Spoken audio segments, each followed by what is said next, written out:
Boa noite, casa. Estamos juntos mais uma vez, quinta-feira, ao vivo, falando com você, chegando na sua casa, muito feliz. Muito obrigado pela sua hospitalidade, por me receber aí na sua roda de conversa. Queria convidar você mais uma vez a orar e vamos consagrar esse tempo ao Senhor. Obrigado, Jesus, pela tua presença conosco. Obrigado pela tua bondade, obrigado pelo teu cuidado, obrigado pela tua palavra. E te pedimos que o teu Espírito nos guie à tua vontade, que é boa, perfeita e agradável. Que o Senhor, sendo presente em cada casa, em cada roda de conversa, abençoe cada família, cada grupo reunido e todos e todas aqueles que estiverem com o coração aberto para o Evangelho. Que a tua palavra frutifique, gere muitos frutos para o nosso bem e para a glória do teu nome. Amém. Bom, gente, temos muitas coisas acontecendo no casa. Cada dia que passa eu recebo mais informações, recebo mais testemunhos e também uma novidade. Tem muita gente que nas suas rodas de conversa tem perguntas, entra em alguma discussão polêmica, algum assunto, lembra de alguma coisa.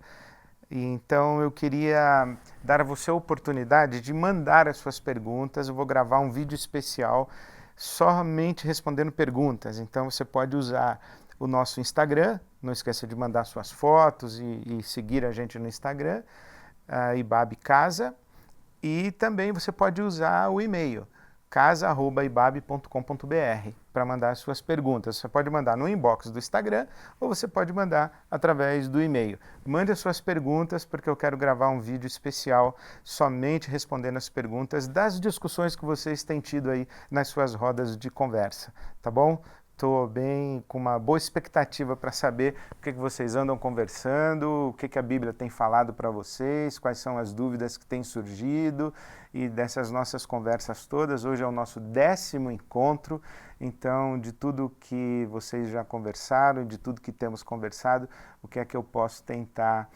oferecer mais subsídio bíblico, mais referência, bibliografia, enfim, manda para cá, manda para mim que eu tento participar na sua roda de conversa dessa maneira também, tá bom?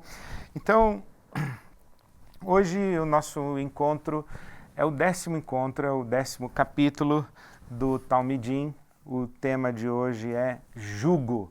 É uma das minhas prediletas desses 52 capítulos do livro. Esse capítulo 10, jugo, é um dos meus prediletos. A primeira vez que eu tive acesso a essa percepção, esse entendimento, dessa explicação do Evangelho foi com Rob Bell, quando ele falou sobre jugo. E desde então, há muitos anos, eu tenho pesquisado mais, andado na trilha dos rabinos, lido uma literatura judaica e a maneira como os rabinos compreendem o Evangelho e compreendem a Bíblia, isso é muito interessante.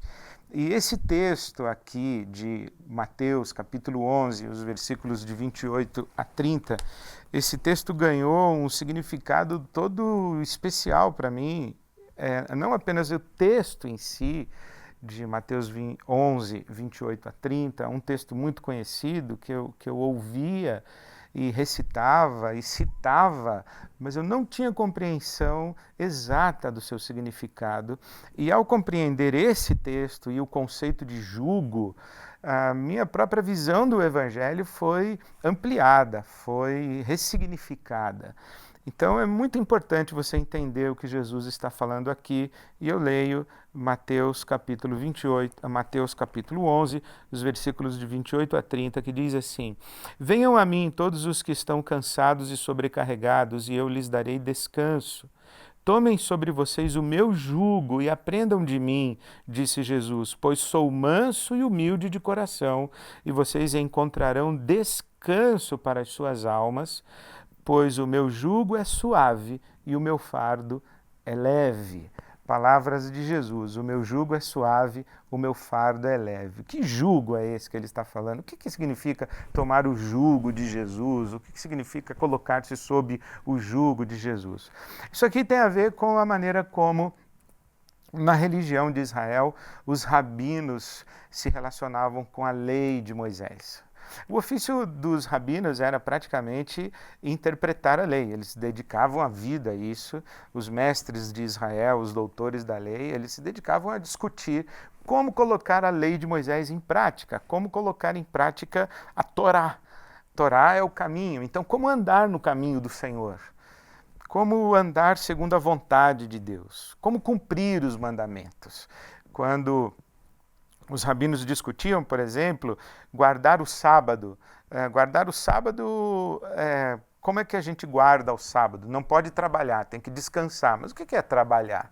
Por exemplo, hoje, se você vai para Israel, até hoje, há muitos prédios em que há um elevador que vai parando de andar em andar, subindo e descendo, de tal maneira que a pessoa que vai tomar o elevador, ela não precise trabalhar apertando o andar onde ela vai descer. Então ela simplesmente fica parada, esperando que o elevador vai chegar, porque eles consideram, alguns ortodoxos acham que inclusive apertar o botão para chamar o elevador é trabalhar. Então eles ficam em pé, parado, esperando o elevador chegar no andar, a porta vai abrir, o sujeito vai entrar no elevador, a porta vai fechar. Se ele está no 10º andar e ele vai para o térreo, ele vai parar de andar em andar, porque ele não pode trabalhar. Então a discussão é o que é trabalhar no sábado? Os rabinos, então, no tempo de Jesus, tinham esses debates acalorados a respeito da lei. Um dizia assim, você pode, no sábado, caminhar 5 quilômetros. O outro dizia, desde que não esteja carregando uma sacola. Algumas coisas, inclusive, muito engraçadas, do tipo, se pegar fogo na sua casa no sábado, você não pode carregar nada, você não pode pegar uma sacola, você não pode salvar nada do que está dentro da sua casa. Você não pode pegar uma mala, uma sacola com roupas. Mas o rabino disse, mas você pode colocar 3 túnicas, 4 túnicas e sair com a roupa do corpo. E isso não é trabalhar porque você não está carregando nada, você está vestindo. Então eles discutiam esses detalhes, o que é guardar a lei e tudo isso. E cada rabino tinha uma interpretação de como colocar em prática a lei. Essa interpretação do rabino era o jugo do rabino. Alguns rabinos tinham um jugo mais pesado, outros rabinos tinham um jugo menos pesado, alguns rabinos eram mais flexíveis, outros eram mais conservadores e radicais. Então, por exemplo, na época de Jesus, tinha o rabino Hillel, que era um rabino, digamos, mais moderado, e tinha um outro rabino chamado Shammai, que era um rabino muito rigoroso. Então, por exemplo, quando as pessoas perguntam a Jesus sobre o divórcio, eles não estão perguntando se Jesus era contra ou a favor do divórcio. É claro que ele era a favor do divórcio, porque o divórcio estava na lei de Moisés. Então, eles não querem saber, Jesus, o senhor concorda com o divórcio? Ele concordava, porque estava na lei de Moisés. O que eles queriam saber é em que situação. Quando é que o divórcio é legítimo? Eles estavam perguntando sobre o jugo de Jesus. Eles estavam perguntando, na verdade, se Jesus estava solidário com a escola rabínica de Hillel ou com a escola de Shammai. Por exemplo, o divórcio em Israel naquela época, alguns rabinos diziam que qualquer motivo era justificado para o divórcio. Por exemplo, a mulher cozinhar mal era motivo para o divórcio. E outros rabinos diziam que não era por qualquer motivo. Então, Shammai, por exemplo, era um rabino mais rigoroso. E Jesus responde dizendo, olha, eu sou mais da escola de Shammai. Eu acho que o divórcio é uma coisa muito séria e não é por qualquer motivo. Então, essa discussão sobre a lei era muito própria em Israel. E à medida em que um rabino dizia o que era proibido e o que era permitido, isso era o jugo do rabino.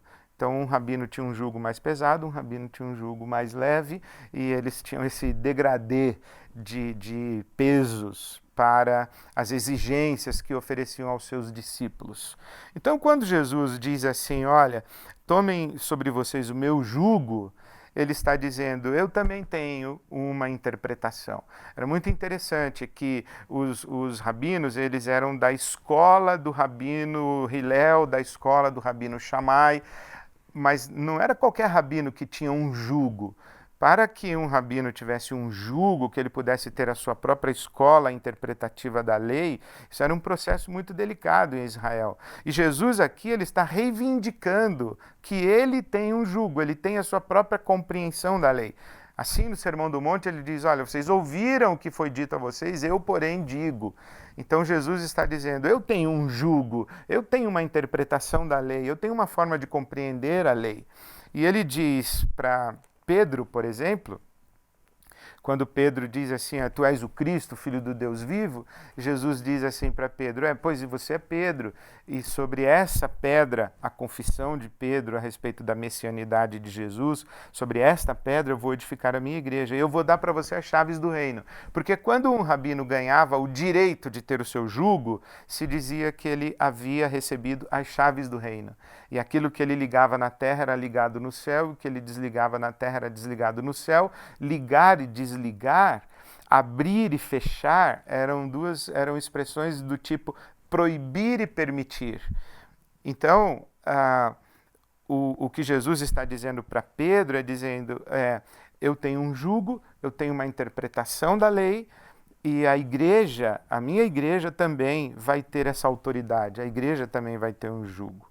Então, quando Jesus está dizendo, olha, tomem o meu jugo, porque o meu jugo é suave, o meu fardo é leve, o que é que isso significa? Primeiro, significa Jesus dizendo que ele tem uma interpretação da lei de Moisés. Segundo, ele está dizendo que existe uma experiência espiritual sob o jugo da lei, mas existe uma outra experiência espiritual sob o jugo da graça. É isso que o Evangelho vem trazer. Essa coisa de uma religião baseada no cumprimento da lei, ela não funciona. Uma religião moralista e legalista, uma espiritualidade legalista e moralista, isso não funciona. A ideia, o que faz parte da lógica religiosa é: quais são os mandamentos de Deus? Eu vou cumprir os mandamentos de Deus. Eu vou obedecer a Deus. Quando, por exemplo, um jovem chega para Jesus e pergunta, mestre, o que eu vou fazer para herdar a vida eterna? Aí Jesus diz assim, o que diz a lei? Aí ele diz assim, olha, eu cumpro todos os mandamentos. Essa ideia do fariseu, essa ideia do religioso, eu cumpro todos os mandamentos. Eu cumpro a lei. Essa ideia de uma religião de obediência à lei, o Evangelho vai dizer que não funciona. Porque ninguém consegue cumprir a lei de Deus.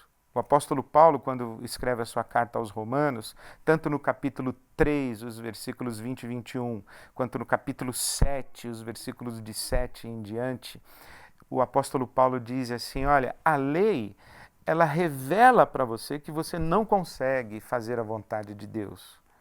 A lei é pesada demais. Viver para cumprir a lei é colocar-se sob um jugo que é demasiadamente pesado. É isso que o Brennan Manning diz, é algo muito, muito importante. Ele diz assim, Deus, ele aceita você do jeito que você é e não do jeito que você deveria ser. Pela simples razão de que você nunca será do jeito que deveria ser. Eu vou repetir. Deus aceita você do jeito que você é e não do jeito que você deveria ser. Pela simples razão de que você jamais será do jeito que deveria ser. Isto é, nós não conseguimos cumprir a lei. A lei é um jugo demasiado pesado para nós. O Evangelho é essa confissão. Então, a santidade do Evangelho não é a perfectibilidade moral. A santidade no Evangelho é a confissão da nossa imperfeição. É a nossa admissão de que estamos e estaremos sempre aquém da perfeição de Deus. E por isso nós vivemos da graça de Deus, da bondade de Deus, do favor de Deus. E não do nosso mérito de filhos obedientes, porque nós não somos filhos e filhas obedientes. Então, quando Jesus está dizendo, olha, tomem o meu jugo, ele está dizendo para nós, não tente se relacionar com Deus na perspectiva da sua obediência, porque você vai entrar numa dinâmica muito cruel de frustração e culpa.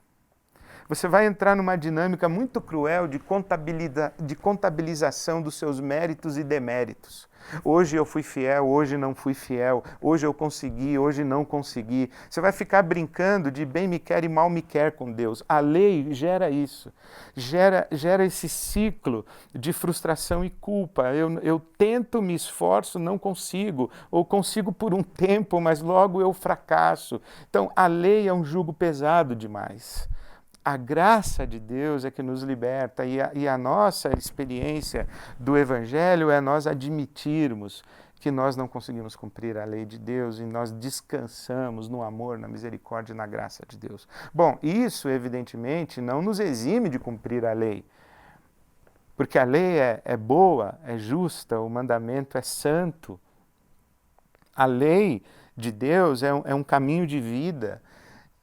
O que Jesus está dizendo é que a nossa relação com Deus não depende, não está baseada na nossa obediência à lei, mas está baseada na oferta generosa de Deus e da graça de Deus em nos receber como filhos e filhas. Então,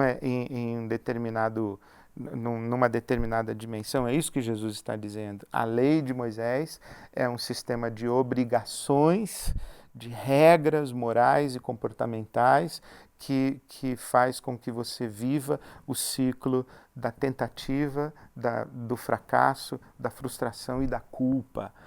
E a graça de Deus é o jugo de Jesus, é a graça de Deus que nos liberta.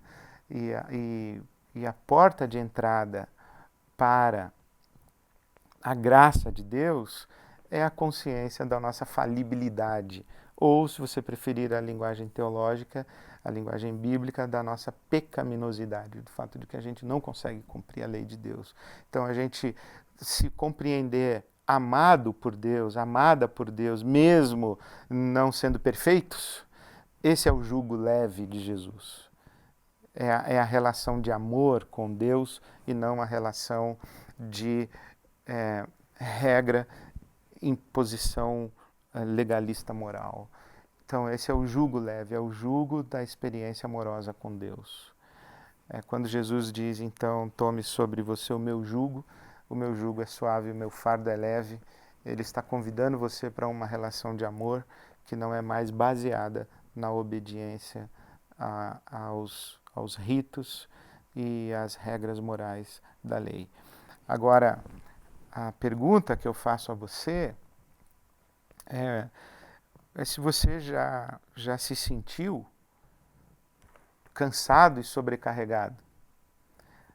Como que a sua vivência religiosa, como que a sua experiência religiosa gera cansaço em você? Como que a religião te pesa? Você já se sentiu cansada e sobrecarregada, cansado e sobrecarregado, tentando viver de acordo com os ditames da sua religião e da religião cristã? Seguir a Jesus já foi ou é um fardo pesado demais para você? Que gera em você essa frustração e essa tristeza de fundo na sua vida de que você não consegue ser o filho, a filha que Deus espera que você seja, e isso pesa sobre você? Como que a sua experiência religiosa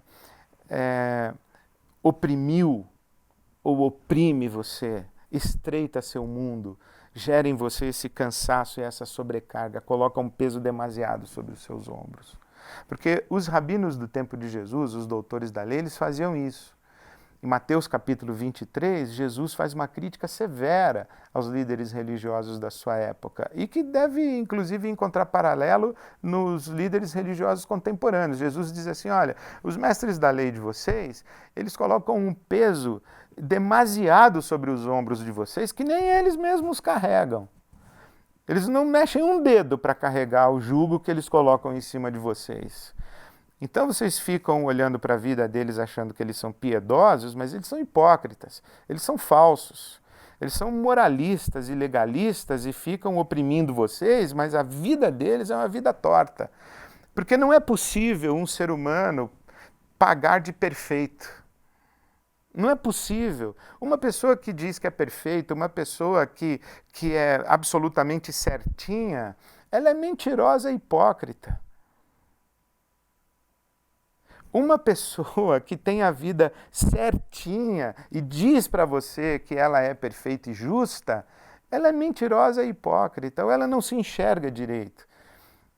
Então, a crítica que Jesus faz aos líderes de sua época cabe muito bem para os nossos ambientes religiosos, onde é tudo bonito à vista, mas por trás, na intimidade do coração e da alma das pessoas, há um cansaço, há um desespero, há uma frustração, há uma culpa, há uma angústia de sabermos que não somos tudo o que deveríamos ser. E essas pessoas que se sentem assim culpadas e que não recebem a graça, o perdão de Deus, elas são oprimidas. Então eu pergunto, a sua experiência religiosa é uma experiência opressora ou uma experiência libertadora? Você vive debaixo do jugo da lei? Ou você vive debaixo do jugo da graça, desse jugo que é suave, desse fardo que é leve que Jesus te dá? Esse jugo que é fruto do perdão e do amor e da bondade de Deus, do acolhimento de Deus de cada um de nós, filhos e filhas, apesar da nossa imperfeição. A sua experiência religiosa do Evangelho, ela é uma experiência de liberdade ou o próprio Evangelho virou uma nova lei de Moisés na sua vida? Como é que é isso aí? Converse com o seu grupo, faça essa conversa aí na sua roda de conversa.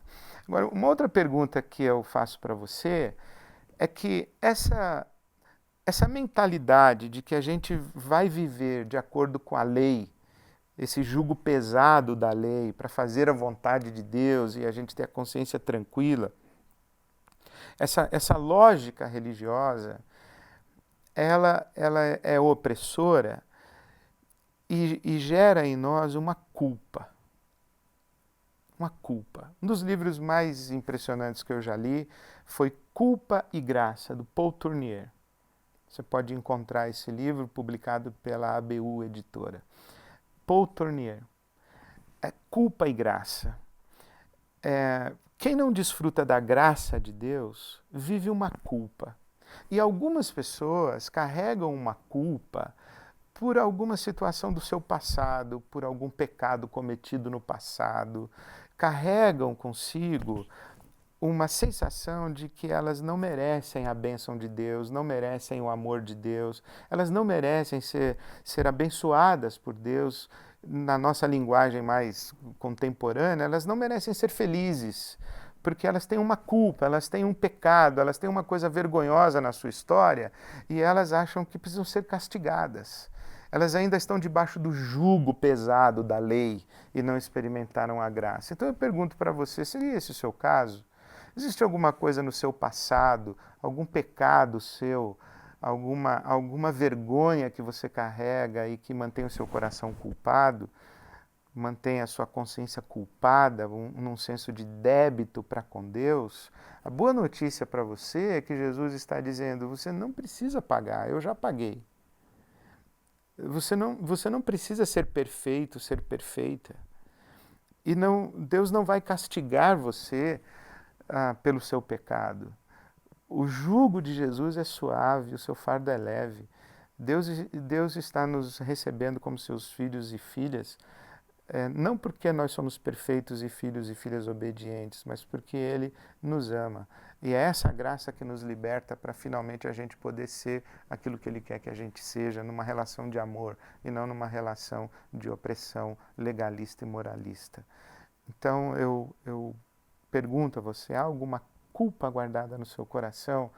E Jesus hoje está te dizendo, joga isso fora e acolhe e recebe o perdão de Deus e se coloque sob o jugo da graça, sob esse jugo suave, sob esse fardo leve. E eu encorajo você a escrever uma oração.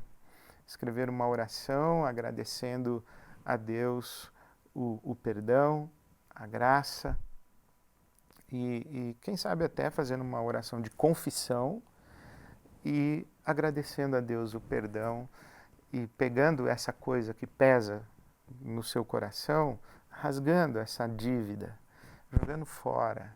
A Bíblia diz que toda dívida que nós tínhamos por causa da lei foi pregada na cruz. Imagine isso, essa dívida que você carrega rasgada e um prego na cruz de Jesus, a dívida está lá, banhada pelo sangue de Jesus. Você não deve mais nada para ninguém e você não deve nada para Deus, porque a sua dívida está paga. Então, escreva a sua confissão, diga que dívida pesava no seu coração e agradeça a Deus essa oferta de Jesus e receba e se coloque debaixo desse jugo suave, desse fardo leve. E que essa seja uma noite em que você encontre descanso. Venham a mim, vocês que estão cansados, e vocês vão encontrar descanso. É maravilhoso a gente descansar no amor de Deus e perder o medo de que Deus vai nos rejeitar, nos abandonar, nos castigar, nos punir, porque nós não somos tudo que deveríamos ser.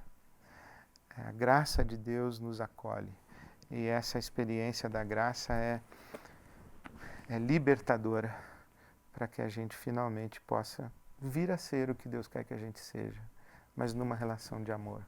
Eu oro que nessa noite que você encontre descanso para sua alma no colo do amor de Deus. Até quinta, se Deus quiser.